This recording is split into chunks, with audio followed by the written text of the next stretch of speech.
حضرت حکیم لقمان فرماتے ہیں، بیٹا، انسان کی اصل پہچان اس کے الفاظ اور اس کے عمل سے ہوتی ہے، نہ کہ اس کے لب، مال یا مقام سے۔ اگر تم چاہتے ہو کہ لوگ تمہیں عزت دیں تو پہلے اپنی زبان کو نرم کرو۔ اور سب سے ہلکی چیز سچائی، لیکن لوگ اکثر بھاری چیز اٹھا لیتے ہیں اور ہلکی چھوڑ دیتے ہیں۔ اور اپنے دل کو صاف کرو اور اپنی نیت کو درست کرو، کیونکہ دنیا میں سب سے بھاری چیز غرور ہے۔ یاد رکھو، وقت کسی کا بھی نہیں رہتا، مگر وہی انسان یاد رہ جاتا ہے جو دوسروں کے دلوں میں آسانیاں بانٹتا ہے۔ کچھ خاموشیاں حکمت ہوتی ہیں، یہ بات دل میں اتری یا نہیں، سوال اصل یہ ہے۔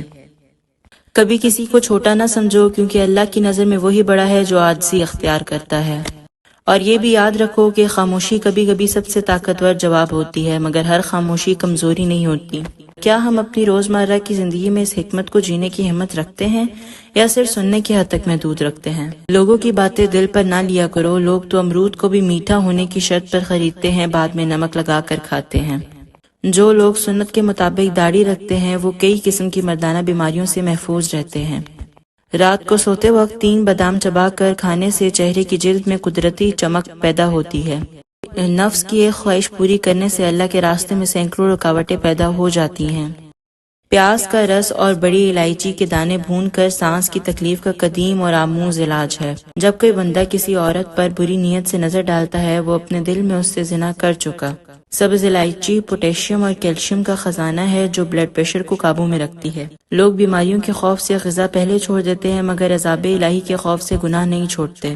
جب تمہیں رونے کے لیے کسی کا کاندھا میسر نہ ہو تو بہتر ہے اپنے سر کو زمین پر رکھ کر آنسو بہاؤ۔ وقت گہرے سمندر میں گرا ہوا موتی ہے جس کا دوبارہ ملنا ناممکن ہے۔ قرآن پاک کی خوبصورتی یہ ہے کہ آپ اس کے پیغام کو نہیں بدل سکتے، مگر وہ آپ کو بدل سکتا ہے۔ شوگر کے مریضوں کے لیے ایک سنہری نسخہ یہ ہے کہ وہ پیشاب کرنے سے پہلے 1 گلاس سادہ پانی پینے کی عادت ڈالیں، اس سے شوگر لیول نارمل رہتا ہے۔ رات کو آنکھوں میں سرما ڈالنا سنت نبوی صلی اللہ علیہ وآلہ وسلم ہے، اس سے بصارت تیز ہوتی ہے۔ منزلیں چاہے کتنی ہی اونچی کیوں نہ ہو، راستے ہمیشہ پیروں کے نیچے ہی ہوتے ہیں۔ بعض اوقات آگ لگانے والوں کو یہ خبر نہیں ہوتی کہ اگر ہواؤں نے رخ بدل لیا تو وہ بھی خاک ہو جائیں گے۔ لفظ آپ اور تم کا مطلب ایک ہی ہے، لیکن بولنے والی کی تربیت ضرور ظاہر ہو جاتی ہے۔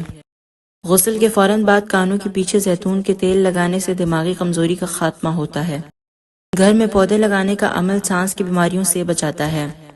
بیٹیوں کا دکھ سمجھنا بڑا مشکل ہے، ان کے لیے تو اسی گھر میں بھی جگہ نہیں ہوتی جہاں وہ پیدا ہوتی ہیں۔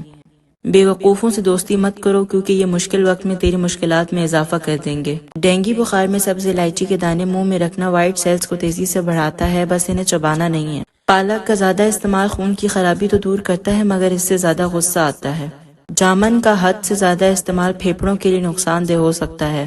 جب انسان زندہ ہونے کے باوجود زندگی کو نہیں سمجھ سکا تو مرنے کے بغیر موت کو کیسے سمجھ سکتا ہے؟ ہمارے اپنے گریبان میں سانپ اور بچھو لٹک رہے ہیں اور ہمیں دوسروں کی مکھیاں اڑانے کی فکر لاحق ہوتی ہے۔ لونگ ہاضمے کو بہتر بناتا ہے اور پیٹ میں جلن اور گیس کی تکلیف کو کم کرتا ہے۔ اس کے علاوہ لونگ گلے کی خشکی اور خراش کو دور کرنے میں بھی انتہائی مددگار ثابت ہوتا ہے۔ انگلیوں کا سن ہونا وٹامن بی کی کمی کو ظاہر کرتا ہے۔ سر درد اکثر جسم میں پانی کی کمی کی وجہ سے ہوتا ہے۔ بیوہ کی دوسری شادی بے حیائی نہیں بلکہ بے حیائی کو روکتی ہے۔ محبت اور دوستی ایسی چیزیں ہیں جو ہر طوفان کا مقابلہ کر سکتی ہیں، مگر ایک چیز ان کے ٹکڑے ٹکڑے کر سکتی ہے، اور وہ ہے غلط فہمی۔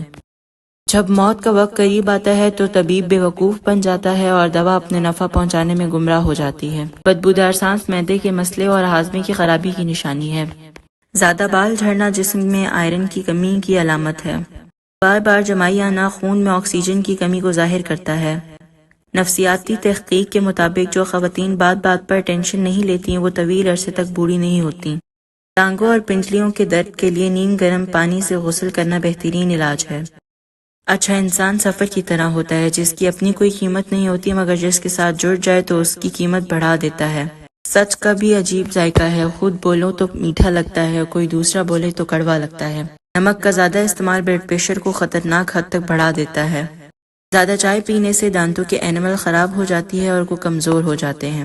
بند گوبھی بواسیر کے مریضوں کے لیے قدرت کا خاص تحفہ ہے۔ بھیڑ کا دودھ پینے سے جسم کی فالتو چربی پگھلتی ہے۔ آپ کے جسم کا جو حصہ کمزور ہو صحت مند بکرے کا وہی حصہ کھائیں، آپ ٹھیک ہو جائیں گے۔ اصل ایمان یہ ہے کہ جب انسان کے دل میں بے حیائی کا خیال آئے تو رب تعالیٰ سے حیا کرے اور اس سے شرمائے۔ وہ لوگ جو سوتے ہوئے اپنا منہ کھلا رکھتے ہیں ان کے چہرے پر جھریاں بہت جلد نمودار ہوتی ہیں۔ انگور کا تازہ شربت پینا مردانہ قوت میں اضافے کا باعث بنتا ہے۔ میتھی دانہ بھگو کر اس کا پانی پینا وزن گھٹانے کا سب سے آسان طریقہ ہے۔ زندگی میں اچھا وقت آنے سے پہلے بڑی نشانی یہ ہے کہ آپ کی آنکھ فجر کے وقت خود بخود کھلنا شروع ہو جاتی ہے اور آپ کو دین کی باتیں اچھی لگنے لگتی ہیں۔ دانتوں کو موتیوں جیسا سفید اور چمکدار بنانے کے لیے نیمبو کے چھلکے رگڑیں۔ لوگ بھی عجیب ہوتے ہیں، غلطی پر معافی نہیں مانگتے، افسوس تعلق توڑ دیتے ہیں۔ زندگی کو سمجھنا ہے تو پیچھے دیکھو اور زندگی کو جینا ہے تو آگے دیکھو۔ ہار اور جیت تو اپنے اندر ہی ہوتی ہے، مان جاؤ تو ہار ہے، ٹھان لو تو جیت ہے۔ جو استعمال ہوتا ہے وہ ترقی کرتا ہے اور جو استعمال نہیں ہوتا وہ ضائع ہوتا ہے۔ مصیبت کا نازل ہونا ہلاکت کے لیے نہیں بلکہ امتحان کے لیے ہوتا ہے۔ عبادت اس مقام تک نہیں پہنچ سکتی جہاں غریب کی خدمت پہنچا دیتی ہے۔ ہم وہیں تک اچھے ہوتے ہیں جہاں تک دوسروں کے معیار کے مطابق ہوتے ہیں۔ نمبر 1 نیک عورت، نمبر 2 فرما بردار سواری، نمبر 3 کشادہ گھر۔ حضرت محمد صلی اللہ علیہ وآلہ وسلم کے فرمان کے مطابق خوش بختی کی 3 علامات ہیں۔ کیا آپ خود کو اور اپنی سوچ کو بدلنا چاہتے ہیں تو جڑے رہیں ہمارے ساتھ، چینل کو سبسکرائب کریں تاکہ ایسی سبق آموز باتیں آپ تک پہنچتی رہیں۔